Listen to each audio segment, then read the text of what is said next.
Graham, we'll start with Wednesday, and just team news wise, did everyone who took part come through okay? Yeah, I think so.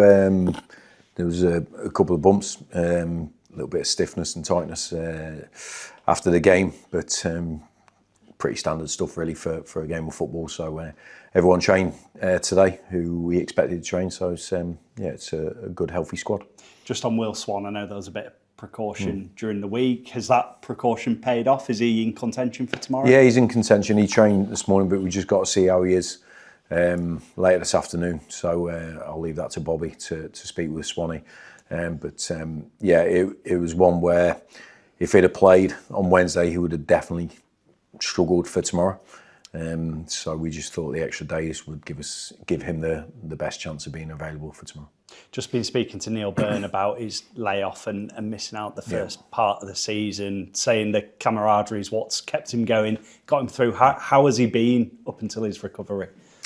Well, he's a major part of that, I think, Bernard. I think he's a great character, brilliant professional, fully on board with everything. You know, last season was a brilliant example for any player at our club. You know, signing at the start of the season newly to the club, starting well, getting injured, then not being in the match day squad for a time through form or whatever, fighting his way to get back in the team, playing in the biggest games of the season. You know, he just never changed from a fully committed professional footballer. His character on and off the pitch, he was always supportive of his teammates, always maxed out on the pitch. So a perfect example for many other players. So it's great to have him back. I think he looks so strong and so good in pre-season. So it was a big blow for him and us when he picked up the injury. I guess when you look at your squad as well, you have a lot of options for that back three, but with Aidan and Curtis out at the moment, he's come back at the right time, hasn't he? Yeah, that's a good point, because obviously, you know, with them all fit, it does look a really well-stocked part of the team. We also have Brad and Ibby who can play in those positions as well. But you know, with Tilty and Aidan missing, it was really important that we had good strength and good depth there, because the games come thick and fast. The way we play, the tempo we play at, you know, we have to keep everyone fresh. So his timing to come back, I think he maybe preferred I don't know, a less high profile, less tempo game to have his first game. But listen, I trust Berner, and I think he was ready for it. When we spoke after the game at St James's Park, you said the biggest game of the week is Saturday, the visit of Blackpool. I think sometimes when we have these conversations, we might ask you, a few days on, how do you reflect on the last game? But I guess what you said there hasn't really been much time to reflect on it, and all eyes are on Saturday. Yeah, I've not even looked back at it, to be honest. Yesterday I just spent all morning watching Blackpool. So it was, you know, the next game is always the most important game. But I just felt the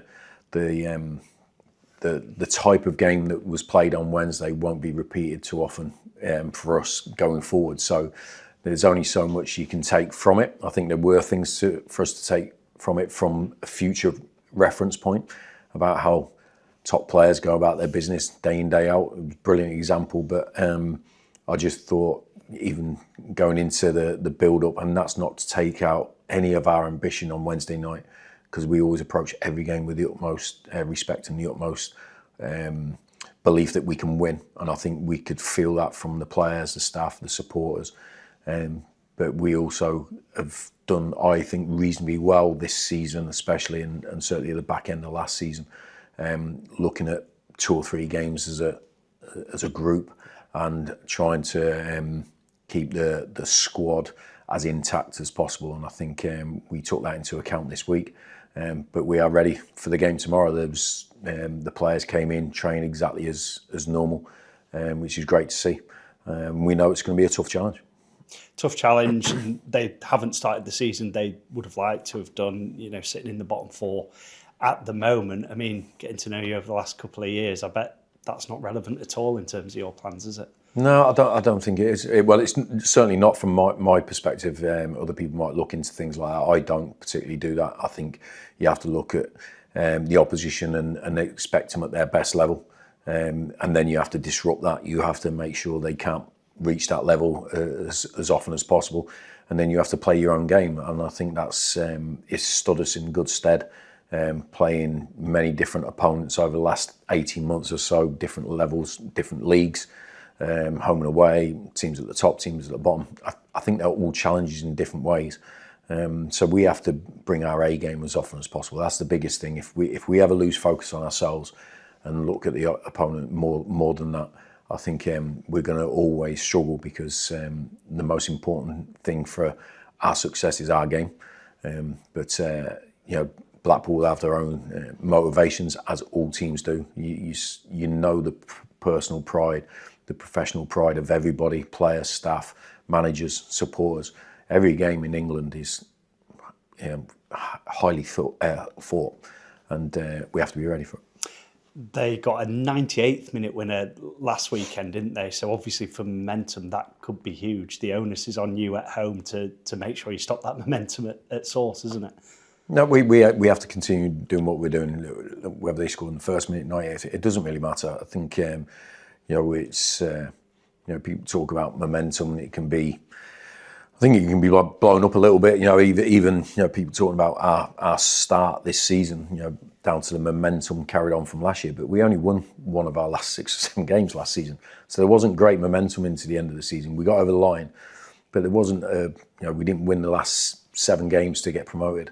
Yet we've started this season really well. It can change in an instant, in both ways. We try to steer away from momentum either way and just reset all the time. Understand what our game is based upon.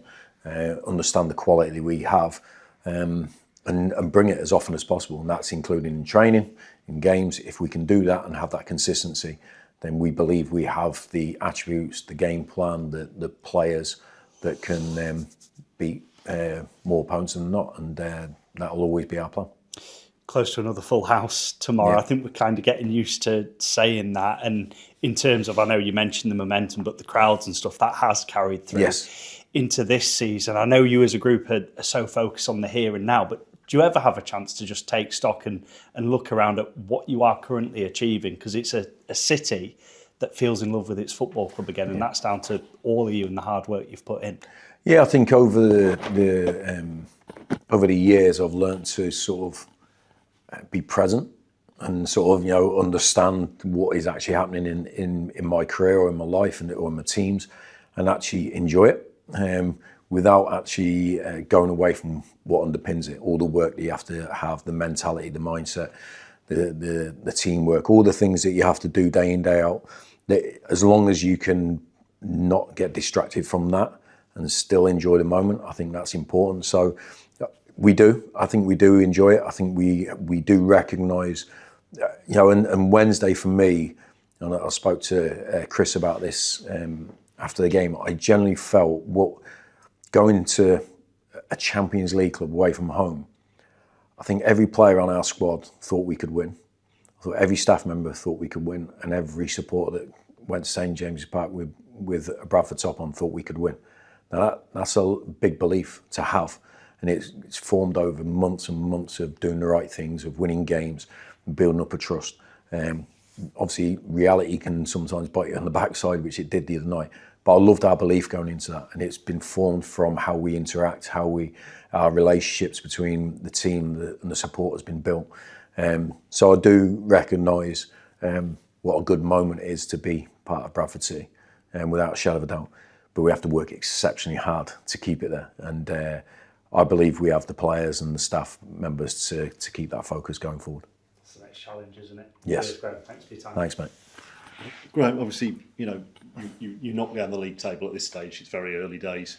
But in a sense, because the team has started so well, where you currently are in the table, do you think perhaps the surprise element of being a newly promoted side has perhaps disappeared for opposition teams now are very much aware that this Bradford City are a decent side, and whereas before they might have thought, let's see how they cope, next levels. But because you've started so strongly, perhaps that perception elsewhere has changed a little bit? Perhaps, yeah. Obviously, I can't talk for other people, but I think there's, when you put good winning runs, if you're successful, which we were last season, and we've continued to show that we're a good team, I think there's a respect element there where you're a little bit unknown at first, but then actually results talk for you. I think that was evident the other night, to be honest, in how Newcastle looked upon the challenge of us coming there, even though they're at a much higher level. I think they took the challenge seriously, and I fully expect every team in this league to, I would hope anyway, going forward, that we can maintain this respect that other clubs have got for us, other teams have got for us. But you only get it through your results, so I think we have to make sure we focus on, as I've just said there, what we have to do to maintain the results. That all the other things go around. It's not within our control to get other people to think how they think. But I think there will be an element of taking us seriously going forward, and hopefully we can maintain that sort of challenge. Obviously, a great pride when you look at a league table at the moment and see yourselves top. I mean, in terms of the players, presumably there's no change in terms of attitude. No one's going around going, "Look at us, we're number one at the moment," sort of thing. Well, I'd hope not. I say this with all honesty, I don't even know who's second or third. I don't. I haven't looked at it at all because it is irrelevant. All I've looked at is our preparation, our recovery, our data from the game to give us a steer on how we're doing, all those sort of things. So I know it sounds really ignorant of me, but I couldn't tell you. I know who's generally up there. I know we're there because everyone keeps telling me. So, but it's about 46 games. I said it at the start of last season, when you're having how we started last season really well, then we had a tough patch, and it was always judge us at the end, and it's the same this season. And we'll know what success looks like at the end of the season, when we can sit back and go, well, was that a success for this season or not? Because we know what we're capable of, we know the issues we'll face, throughout the next eight or 9 months, and did we overcome them? Did we manage to navigate around them? All those sort of things. What held us back? What took us forward?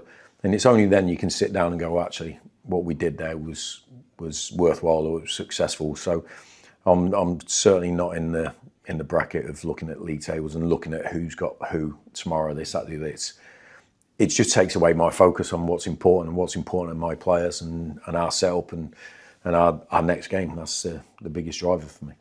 You mentioned stats and data. I mean, I think the possession the other day, I think Newcastle has 77% possession or something. I mean, this team, you talked about the out of possession work and how important that is. I think that's backed up by the fact that there's very few games when you've had more possession, isn't there? But it's what you've done when you've had the ball has been. Well, I think the game we had the most possession was Doncaster.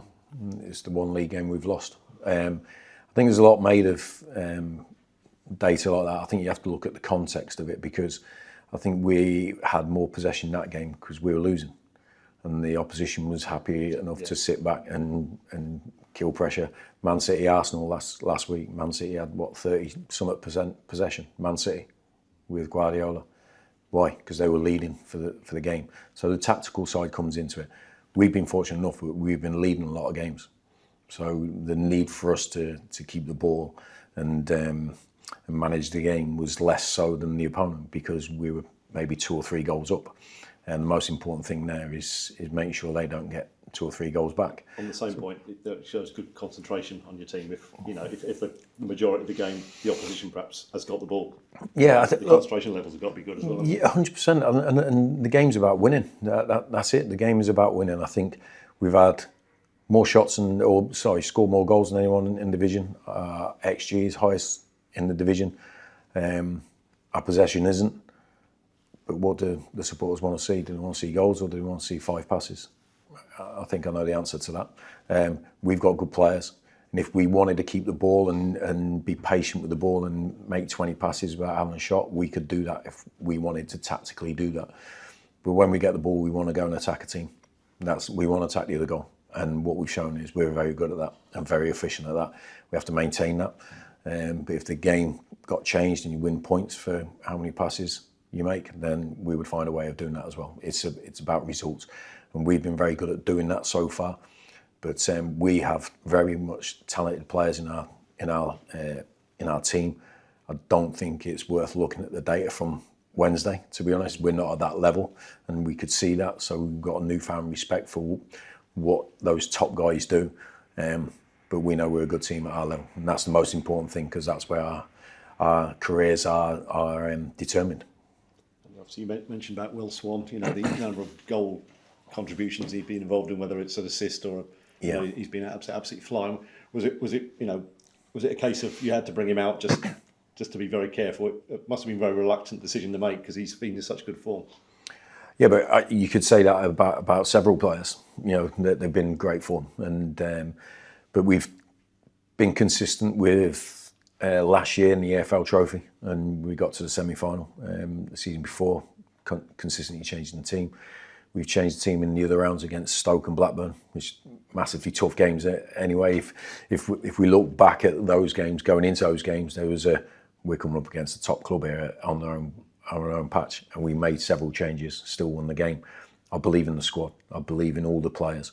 The question mark over Swanee, and it would have been the same as everyone.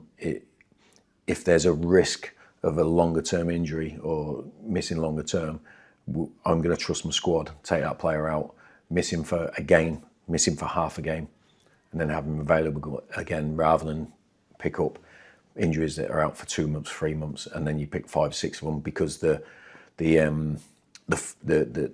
responsibility on the other players and to play more puts them at risk. So you've just got to try and protect that.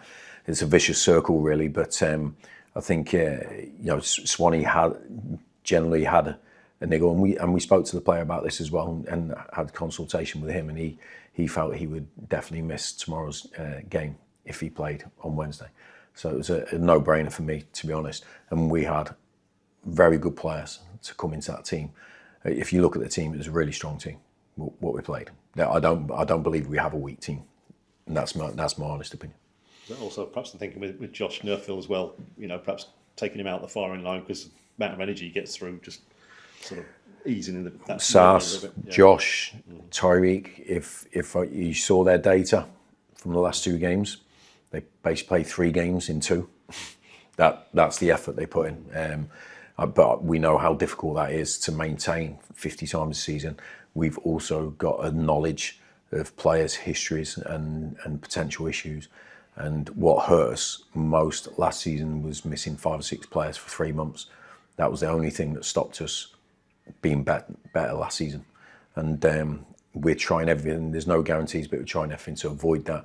I believe if we keep our squad intact 90-95%, then we can have a really good season. So that we're not always going to highlight people's issues. We're not obviously going to speak to you guys about them all, but we have a lot of information, and we always tend to speak to the player as well, just so we get, because I think it's important that they have their opinions, because a lot of them are senior players and know their bodies better than us.